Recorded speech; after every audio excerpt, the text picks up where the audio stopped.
Dear students, let us start with your remaining poems. So I start with Refugee, Mother and Child by Chinua Achebe.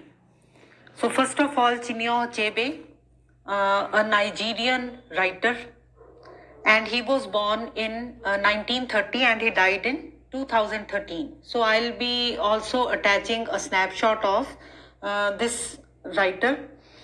And now we start with the poem. First of all, the title, Refugee, Mother and Child. So refugee, first of all, who is a refugee? A person who has been displaced, a person who has had to leave his or her house because of some natural calamity or some such political situation where the person felt victimized. So any displaced person is a refugee. And now what is a refugee camp? So refugee camp is a temporary arrangement where the displaced people live. So all the refugee camps have some things in common. For example, we can well imagine that it must be a small cramped place which houses many people. It's a temporary arrangement, and we also may imagine that there must be lack of cleanliness and lack of basic amenities. For example, running water may not be there, and that place may not be properly heated. So these are the basic amenities, and the lack of food also, and the lack of medical facilities. So the refugees, naturally they live in very bad conditions because of their circumstances. So refugee camp is basically a temporary arrangement where the refugees are put up at, they are made to live at a certain place. So now I start with the introduction to the poem from your book. So you must have the poem in front of you. Now I start. Chinua Achebe's Refugee, Mother and Child presents a realistic picture of a refugee mother and her child. The visual quality of the poem makes it all the more pathetic. So we become sad when we read this poem because of its visual quality. Visual quality means the words in the poem, they bring the whole picture in front of your eyes. So you can imagine the whole scene, and that makes it more pathetic. You feel very sad when you go through the poem. Though the poet does not describe the location, the poem could take place anywhere in Africa where people are displaced either because of natural calamity like a famine or a political situation that has reduced people to the state of being refugees. Now, what is a natural calamity? A disaster brought about by nature. For example, it may be a flood or it may be a famine. What is the meaning of famine? Famine is when there is a lack of food, grains, anaj di kami, and then the squalor and filth. So now I go back to the reading. The squalor and filth of the refugee camp is created with a minimum of words. Squalor and filth means the dirt, the dirty surroundings of the camp. They are created before our eyes, but the poet has not used many words. The emphasis is not on the background, but on the picture of the mother and child. So he has laid more stress on the refugee mother and child rather than on the surroundings of the camp. The emotional appeal becomes poignant when the poet compares the refugee mother to the Madonna, the picture of Virgin Mary that Christians hold dear. So Madonna, the mother of Jesus Christ, and this picture of mother and child, Madonna and the baby Christ, it is held very sacred by the Christians, they consider it to be very sacred, very holy. They simply love this image. Through this comparison with the mother, the poet compares with the Holy Mother. The poet evokes a feeling that salutes all mothers. The poem touches the deepest chords of the heart, mainly through its simplicity and directness. So I hope something about the poem is becoming clear to you. So I start with the poem now. No Madonna and child could touch that picture of a mother's tenderness.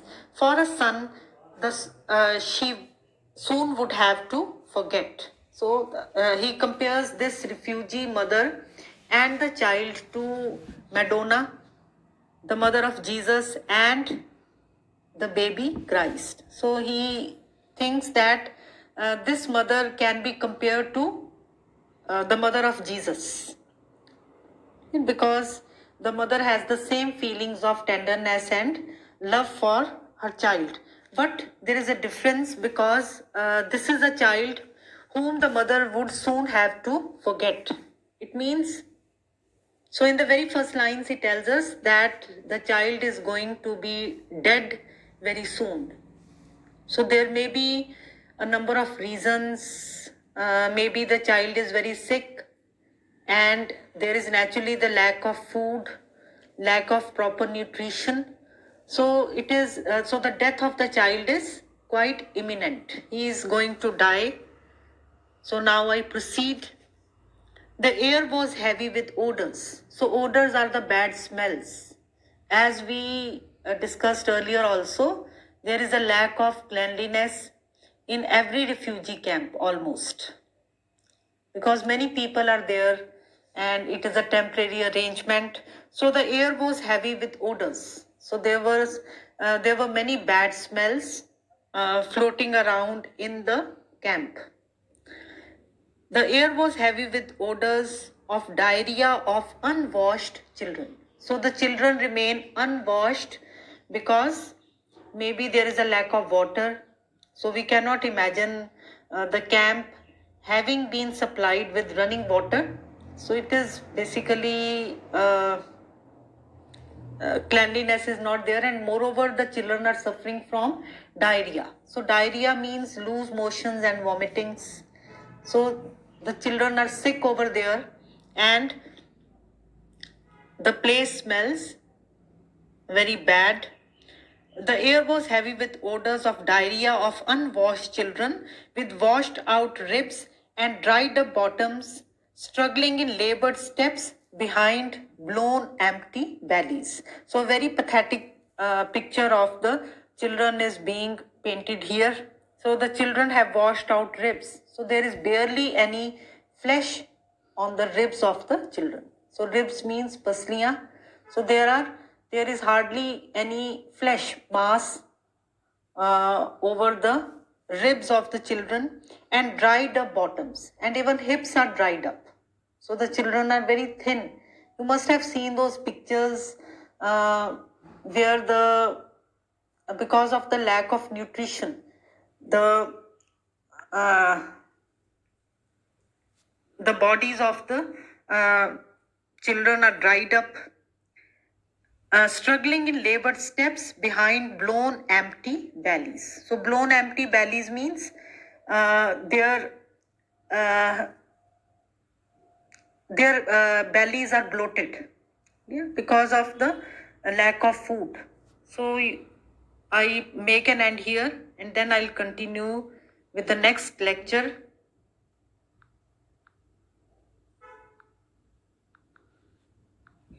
So we were at the image of the malnourished children, the children who do not receive the proper nutrition, proper food.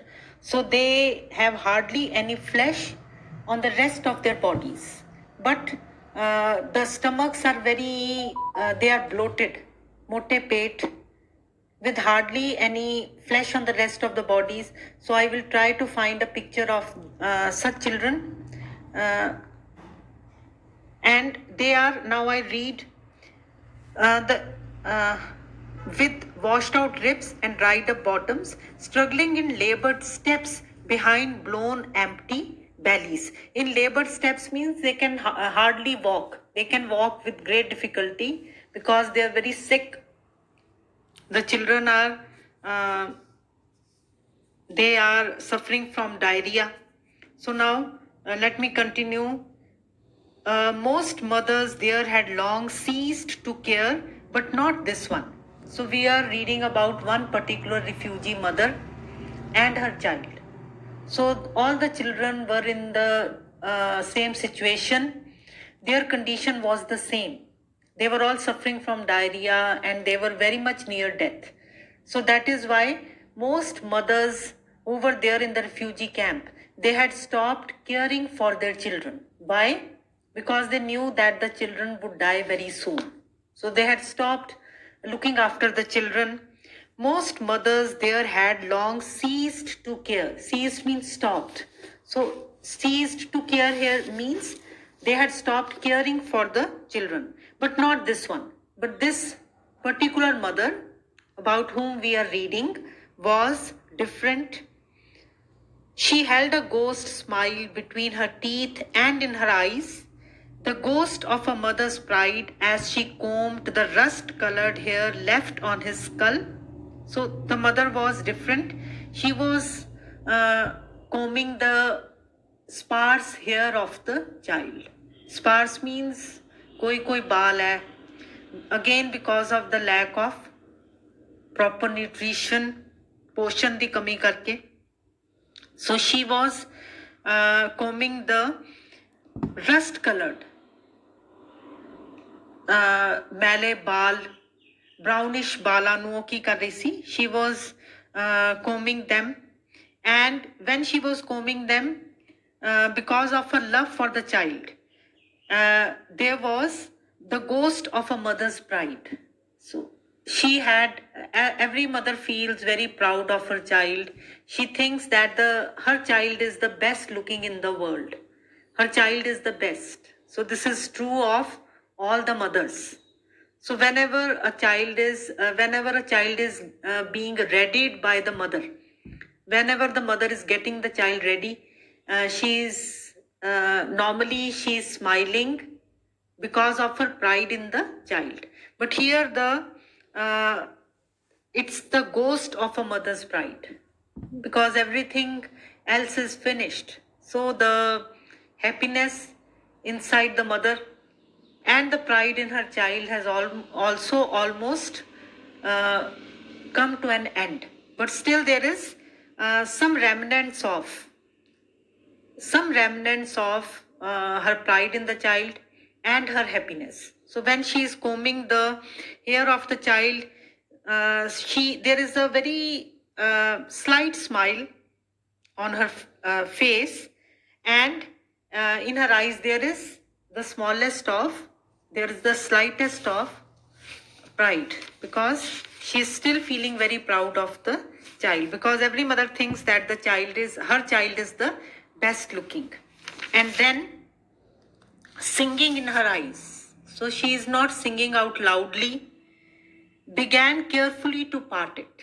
So she is combing the hair of the child and she is parting the hair of the child. And the head is a mere skull. Skull means khopdi. Again, because there is no flesh on the head, it has been reduced to a mere skull. Ek khopdi ban ke reh gaya. And she is trying to comb the hair and she is parting it. Cheer kad rahi hai ode vich balan da. And then singing in her eyes, began carefully to part it. बहुत ध्यान नाल ओ बाल वाह रही है ओदे. In another life, this would have been a little daily act of no consequence before his breakfast and school. In another life means in another world where everything is normal. In another circumstances, कोई होर हालात हुंदे, कोई होर जगह हुंदी, then this act of the mother would have been very normal, and it would have been of no importance, no significance. कोई ਇਹਦੇ ਵਿੱਚ ਖਾਸ ਗੱਲ ਨਹੀਂ ਸੀ, because every mother gets her child ready for the school. She gives him breakfast and then she sends him to school. So if this thing had happened in at any other place, in any other world, then nobody would have paid any attention to this. Now she did it like putting flowers on a tiny grave. But now it seems as if she is prepared for the death of the child, and even the combing of the child and the parting, the combing of the hair of the child and parting it, looks like she is putting flowers on the grave of the child. ਜਿੱਦਾਂ ਉਹਦੇ ਕਬਰ ਦੇ ਉੱਪਰ already ਉਹ ਕੀ ਕਰ ਰਹੀ ਹੈ, ਫੁੱਲ ਚੜਾ ਰਹੀ ਹੈ, because she knows that the child is going to die very soon. So in had the situation been different, then it would have been a very normal act, a mother getting the child ready for the school. But here it is very different, because the child is going to die very soon. So now listen to this very carefully and tell me if anything is not clear.